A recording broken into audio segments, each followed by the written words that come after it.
Mahabub Nagar parliament ఎంపీగా DK అరుణ విజయం తథ్యమని ధీమా వ్యక్తం చేశారు బీజేపీ రాష్ట్ర కార్యవర్గ సభ్యులు అందె బాబయ్య. రాష్ట్రంలో 12 పార్లమెంట్ స్థానాల్లో బీజేపీ గెలుస్తుందని, ఇదే విషయం కొన్ని సర్వేలు కూడా స్పష్టం చేశాయన్నారు. ఈ ఎన్నికల్లో కర్షకులు, కార్మికులు, రైతులు, మహిళలు, విద్యార్థులు, యువత అన్ని వర్గాల వారు మోదీ నాయకత్వాన్ని బలపరిచారని పేర్కొన్నారు. గత అసెంబ్లీ ఎన్నికలతో పోల్చితే బీజేపీ 100% ఓటింగ్ పెరిగిందన్నారు బాబయ్య. ఎలక్షన్ ఏదైతుందో మోడీ హవా బ్రహ్మాండంగా పనిచేసింది. ఆయన పథకాలు ప్రతి ఇంటికి చేరినాయని ప్రజలు తెలుసుకోవడం జరిగింది.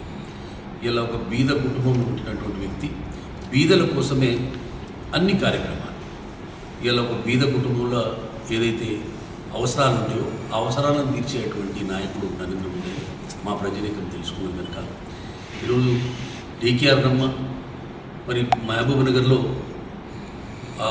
నీళ్లు నిధుల కోసం, ప్రాజెక్టుల కోసం ఉద్యమాలు చేసి, పాదయాత్ర చేసి ఎన్నో సేవలు చేసినటువంటి మరి డీకే అరుణమ్మకు టికెట్ రావడం జరిగింది.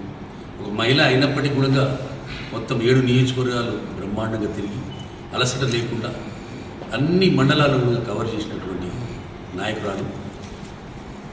మహిళలు మొత్తం నా మహిళలకు ఇచ్చిందనే భావనతోటి మహిళా సోదరిమణులందరూ కూడా ఆమెకు ఓటు వేయడం జరిగింది.